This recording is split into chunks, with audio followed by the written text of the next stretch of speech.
ఓం సమర్థ సద్గురు సాయినాథాయ నమః. ఆధ్యాత్మిక జాగృతి 20వ అధ్యాయం. పిచ్చుక కాలికి దారం కట్టి లాగినట్లు నా వాణ్ణి నా చెంతకు చేర్చుకుంటాను. పూజ్యశ్రీ మాస్టర్ గారిని బాబా తమ చెంతకు చేర్చుకుని బ్రహ్మానుభూతి ప్రసాదించిన పవిత్రమైన విశిష్టమైన రోజు ఫిబ్రవరి 9ని పురస్కరించుకొని ఫిబ్రవరి 2012 సాయిబాబా మాసపత్రికలో పూజ్యశ్రీ అమ్మగారిచే విరచితమైన వ్యాసం. పిచ్చుక కాలికి దారం కట్టి లాగినట్లు నా వాణ్ణి నా చెంతకు చేర్చుకుంటాను అని బాబా చెప్పారు. పూజ్యశ్రీ మాస్టర్ గారి విషయంలో ఇది 100కి 100 పాళ్ళు సరిపోతుంది. కారణం, ఆయనను బాబా అలానే తమ చెంతకు చేర్చుకున్నారు. పూజ్యశ్రీ మాస్టర్ గారికి సుమారు 10 సంవత్సరాల వయసున్నప్పుడు వాళ్ళ తండ్రి గారైన శ్రీమాన్ ఎక్కిరాల అనంతాచార్యుల వారు వారి మేనత్త కూతురైన లక్ష్మీ నరసమ్మ గారింటికి వెళ్ళారు. వాళ్ళు బాబా భక్తులు. అందుకని వాళ్ళు తమ ఇంట్లో మట్టితో చేసిన చిన్న బాబా విగ్రహాన్ని పెట్టుకొని పూజించుకుంటుండేవారు. శ్రీమాన్ అనంతాచార్యుల వారు పిల్లలతో సహా వాళ్ళ ఇంట్లో 4 రోజులున్నారు. అప్పుడు పూజ్యశ్రీ మాస్టర్ గారు శ్రీ వేదవ్యాస గారు లక్ష్మీ నరసమ్మ గారితో, ఈ బాబా దైవం కాదు, ఇటువంటి బాబాలను స్వాములను మేము నమ్మం అని వాదనకు దిగారు. ఇటువంటి బాబాలను స్వాములను ఆమె వీళ్లకు ఎంతో నచ్చ చెప్పాలని చూసింది, కానీ వీళ్ల వాదనా పటిమ తెలివితేటల ముందు వారిని ఒప్పించడానికి అశక్తురాలైంది. చివరకు ఆమె, ఏమో నాయనా, ఎవరి నమ్మకాలు వాళ్ళవి, పిచ్చో ఎచ్చో మేము ఆయన్నే నమ్ముకున్నాం, పూజించుకుంటున్నాం, మిమ్మల్ని నమ్మమని మేమేమి చెప్పడం లేదు కదా, మా దోవన మమ్మల్ని వదిలేయండి అన్నది. ఆమె అలా చెప్పినప్పటికీ పూజ్యశ్రీ మాస్టర్ గారు ఊరుకోలేదు. మర్నాటి మధ్యాహ్నం ఆమె దొడ్లో కూర్చొని పాత్రలు తోముకుంటున్నది. అదే సరి అయిన సమయంగా తోచింది పూజ్యశ్రీ మాస్టర్ గారికి. అంతే, ఆయన బాబా విగ్రహం మెడకు తాడు కట్టి తీసుకెళ్ళి దొడ్డివైపు వసారా కొన్న తలుపుకు గడియ పెట్టారు. కటకటాల్లోంచి ఆమెకు కనిపించేలా బాబా విగ్రహాన్ని ఊపుతూ ఆమెతో, ఇదిగో చూడు, నీ బాబాను మెడకు తాడు కట్టి గోడకేసి కొడుతున్నాను, ఆయన ఏం చేస్తాడో చూస్తాను అంటూ ఊపసాగారు. ఆమె లబోదిబోమని మొత్తుకుంటూ అలా చేయవద్దని పూజ్యశ్రీ మాస్టర్ గారిని ఎంతగానో ప్రాధేయపడింది. కానీ మాస్టర్ గారు అదేమీ పట్టించుకోకుండా ఇంకా పెద్దగా, ఇదిగో పగలగొడుతున్నాను అంటూ ఆ విగ్రహాన్ని బలంగా గోడకేసి కొట్టి పగలగొట్టారు. ఇక ఆమె దుఃఖానికి అంతులేదు. భోజనం కూడా చేయకుండా అలా దుఃఖపడుతూనే ఉంది. సాయంత్రానికి ఇంటికి వచ్చిన ఆమె భర్త విషయం తెలుసుకుని ఆమెను సముదాయించాడు. పిచ్చిదానా, బాబా అంటే ఆ విగ్రహమేనని అనుకుంటున్నావా? అయినా అది పగిలిపోతే ఏమైంది, మరొక విగ్రహాన్ని కొనుక్కుందాం అని ఆమెను ఓదార్చి ఇంకా ఇలా అన్నాడు, ఈరోజు వీడు బాబా మెడకు తాడు కట్టాడు, ముందు ముందు వీడి కాలికి దారం కట్టి బాబా తమ దగ్గరికి చేర్చుకుంటారు చూడు. ఆయన ఆనాడు అన్నమాట అక్షరాలా నిజమైంది. అప్పటికి ఆ సంఘటన ముగిసింది. దాదాపు 10-15 సంవత్సరాలు గడిచిపోయాయి. 1963వ సంవత్సరంలో పూజ్యశ్రీ మాస్టర్ గారి రెండవ అన్నగారైన శ్రీ వేదవ్యాస గారు షిరిడీ వెళ్తూ పూజ్యశ్రీ మాస్టర్ గారిని కూడా రమ్మన్నారు. అయితే మాస్టర్ గారు ఏమాత్రం అంగీకరించలేదు. అప్పుడు శ్రీ వేదవ్యాస గారు, షిరిడీలో తెలుగువారు ఎవరూ ఉండరు కనుక తమకు తోడుగా మాత్రమే పూజ్యశ్రీ మాస్టర్ గారిని రమ్మని కోరారు. అంతేగాక అక్కడ బాబాను సేవించనవసరం లేదని కూడా చెప్పారు. అందుకు అంగీకరించి మాత్రమే మాస్టర్ గారు షిరిడీ వెళ్ళారు. అలా బలవంతం మీద వెళ్ళిన పూజ్యశ్రీ మాస్టర్ గారిని తమను వదలకుండా జీవితాంతం పట్టుకుని ఉండేలాగా సాయిబాబా కట్టిపడేసుకున్నారు. అలా ఆయనను తమ చెంతకు చేర్చుకున్నారు బాబా. అయితే శ్రీ వేదవ్యాస గారు అంతకుముందే బాబాను సేవిస్తుండగా పూజ్యశ్రీ మాస్టర్ గారినే బాబా బలవంతంగా ఎందుకు తమ వద్దకు రప్పించుకున్నారు అన్నది ప్రశ్న. అందుకు కారణం లేకపోలేదు. కారణం, బాబా సర్వజ్ఞులు. పూజ్యశ్రీ మాస్టర్ గారి ద్వారా తాము చేయించుకోవలసిన లోక కళ్యాణ కార్యక్రమం ఎంతో ఉన్నదని ఆయనకు తెలుసు. కనుకనే ఆయన అలా చేశారు. నిజంగానే బాబా ఆయన చేత చేయించుకున్న బృహత్తర కార్యక్రమం ఏమిటో ఈనాడు మనకు స్పష్టంగా తెలుస్తూనే ఉన్నది కదా. అలా కాలికి దారం కట్టి బాబా తమ వద్దకు లాక్కున్న ఈ పిచ్చుక ఆధ్యాత్మిక ప్రపంచాన్ని సాయిమయంగా మార్చివేసింది. క్షమించాలి, ఇక్కడ పిచ్చుక అన్న పదాన్ని బాబా చెప్పిన మాటను ఉపయోగించడం మాత్రమే జరిగింది కానీ పూజ్యశ్రీ మాస్టర్ గారిని కించపరచడం మాత్రం జరగలేదని భావించాలి. పూజ్యశ్రీ మాస్టర్ గారు బాబా సన్నిధికి చేరే నాటికి చాలా కొద్ది మందికి మాత్రమే తెలిసిన సాయి నేడు ప్రపంచమంతటా ఏకఛత్రాధిపత్యంగా విరాజిల్లుతున్నారు. అంతేగాక ఆనాడు అసలైన ఆధ్యాత్మికత అంటే ఏమిటో తెలియక ఏదో గుళ్లకు గోపురాలకు వెళ్ళడము, ప్రదక్షిణలు పూజలు చేయడము, నోములు వ్రతాలు చేయడము మాత్రమే భక్తి అని, కొద్దిగా ఆధ్యాత్మిక సాధన చేయడమే ఆధ్యాత్మిక సాధనలో పూర్ణత చెందడమని, వారే గొప్ప ఆధ్యాత్మికవేత్తలని భావించేవారు కొందరైతే, మరికొందరు భగవంతుని పూర్తిగా విశ్వసించని వారు ఉండేవారు.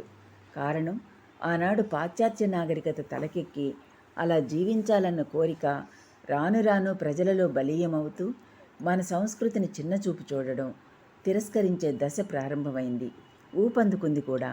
అందుకని ఆ రోజుల్లో దైవాన్ని ఎక్కువగా ప్రార్థించేవాళ్ళన్నా, దేవుని గుడికి వెళ్ళేవాళ్ళన్నా హేళన చేయడం ప్రారంభమైంది. అందుకని కొందరు చాటుమాటుగా దైవ ప్రార్థనలు చేసుకునేవారు. మహాత్ములను సేవించేవారిని చూస్తే కూడా అదే విధమైన అవహేళన, పిచ్చివాళ్లనే భావన ప్రజలలో మేల్కొంది. అట్టి పరిస్థితుల్లో పూజ్యశ్రీ మాస్టర్ గారు సాయి గురించి ప్రచారం చేయడం ప్రారంభించారు. అందుకని ఆయన సమాజం నుంచి గట్టి వ్యతిరేకతని ఎదుర్కొన్నారు. కారణం, రాముడు కృష్ణుడు వంటి అవతార పురుషులను సేవించడమే అవివేకమని తలచి ఆ రోజుల్లో ఒక ఫకీరుని ఆరాధించడం మరీ పిచ్చిగా అనిపించేది వాళ్లకు. అయితే పూజ్యశ్రీ మాస్టర్ గారి పట్టుదల అమోఘం. అది అవతార పురుషులకు మాత్రమే సాధ్యం. ఆయన తమ దగ్గరకు వచ్చిన వారికి సాయిబాబా గూర్చి, ఆయన మహిమల గూర్చి, సాయి తత్వం గూర్చి చెప్పనారంభించారు. వారికి సాయిబాబా ప్రసాదించిన అనుభవాల వల్ల వారంతా శ్రీ సాయిని ఆరాధించడం ప్రారంభించారు. అంతేగాక శ్రీ సాయిలీలామృతం అనే గ్రంథం రచించి దాని పారాయణ ద్వారా బహుళ ప్రచారం చేశారు. ఆనాడు శ్రీరాముని గురించి తెలిపిన వాల్మీకి రామాయణం ఎలా ప్రచారమైందో అలానే ఈనాడు శ్రీ సాయిలీలామృతం ద్వారా శ్రీ సాయిబాబా గూర్చిన సమగ్ర చరిత్ర ప్రజలకు లభ్యమైంది. దానితో సాయి మహిమ ప్రపంచానికి వెల్లడైంది. అందువలన ప్రజలు షిరిడీ రానారంభించారు. నేడు కోటానుకోట్ల ప్రజలు తండోపతండాలుగా షిరిడీ దర్శిస్తున్నారు, శ్రీ సాయిని సేవిస్తున్నారు. అంతేకాదు, పూజ్యశ్రీ మాస్టర్ గారిలో మరొక ప్రత్యేకత కూడా ఉన్నది. కేవలం బాబాను సేవించమని చెప్పడమే కాక ఆయనను ఎందుకు, ఎలా సేవించాలి, పారాయణ ఎలా చేస్తే సఫలమవుతుంది, సాయిబాబా యొక్క బోధలలోని అంతరార్థమేమిటి, ఆయనను సేవించిన వారిని ఆయన ఏ రీతిన సరి అయిన మార్గంలో నడిపించుకుంటూ వచ్చారు, ఆయన అవతార కార్యక్రమం ఏమిటి, ఆ సూక్తులలోని అంతరార్థమేమిటి, వీటన్నింటి గురించి కూడా పూజ్యశ్రీ మాస్టర్ గారు చెప్పేవారు. అసలు ఆధ్యాత్మికత అంటే ఏమిటి, నిజమైన మహాత్ములు ఎలా ఉంటారు, వారిని ఏ విధంగా గుర్తించవచ్చు, దొంగ సాధువులు ఎలా ఉంటారు, వారిని గుర్తుపట్టడం ఎలా, అసలు ఆధ్యాత్మికత ఎందుకు అవసరం, ధర్మానికి ఆధ్యాత్మికతకు గల సంబంధం ఏమిటి, మానవుడు ధర్మంగా లేకపోతే ఏమవుతుంది, ఆధ్యాత్మికతకు ఆధునిక విజ్ఞానానికి గల సంబంధం ఏమిటి, ఇలా ఎన్నో విషయాలను ఆయన వివరించేవారు. మానవులు ఇహపర సౌఖ్యాలను పొందడానికి ఆయన శాయశక్తులా ప్రయత్నించారు.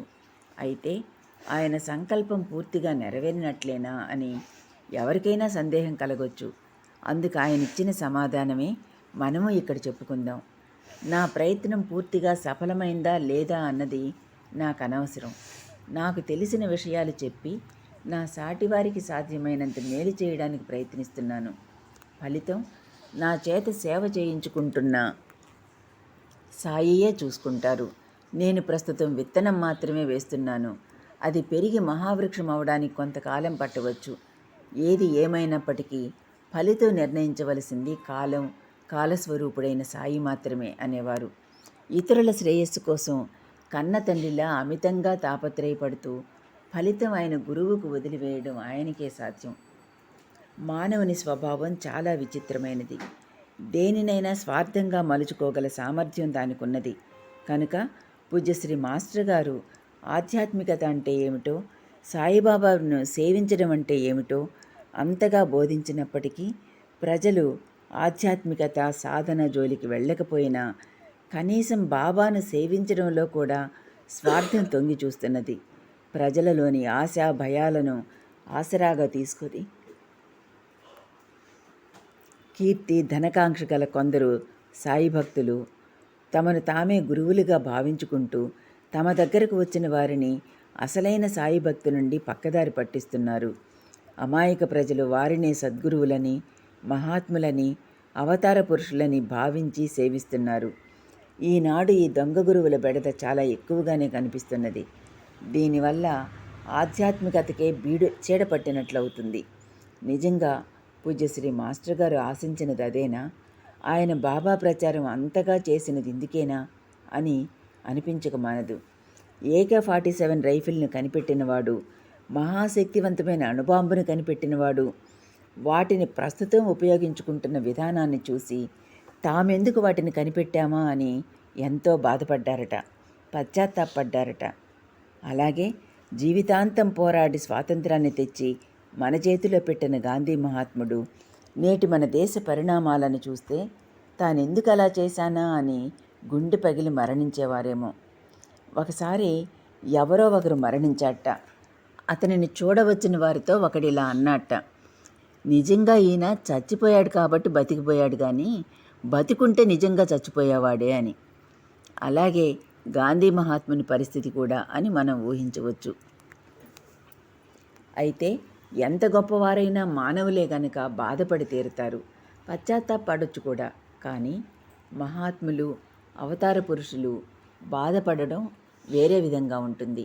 వారు ఆధ్యాత్మికవేత్తలు గనుక ఎప్పటి జబ్బుకు అప్పటి మందు, జైషాదేశ్ వైసా వేష్ అని బాబా అన్నట్లు దేశకాలాలను బట్టి వేషాలను అంటే అవతారాలను మారుస్తూ అప్పటి రోగానికి తగిన మందుని కనిపెట్టి మరీ ఇస్తారు. అదే వారి ప్రత్యేకత.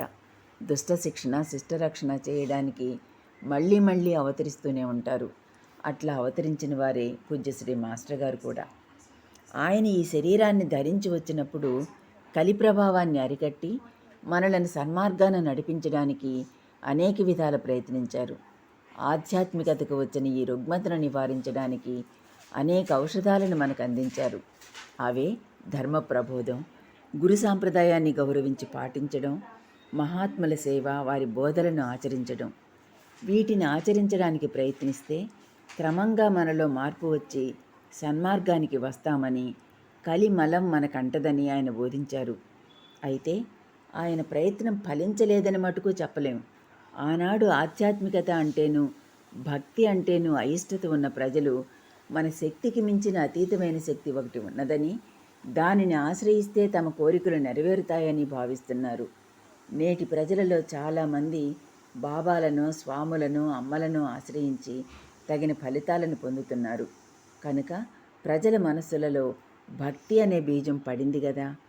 ఆధ్యాత్మికత అంటే ఏమిటో తెలియకపోయినా ఆధ్యాత్మికత అంటే అయిష్టత తొలగిపోయింది కదా. ఇదంతా బాగానే ఉంది.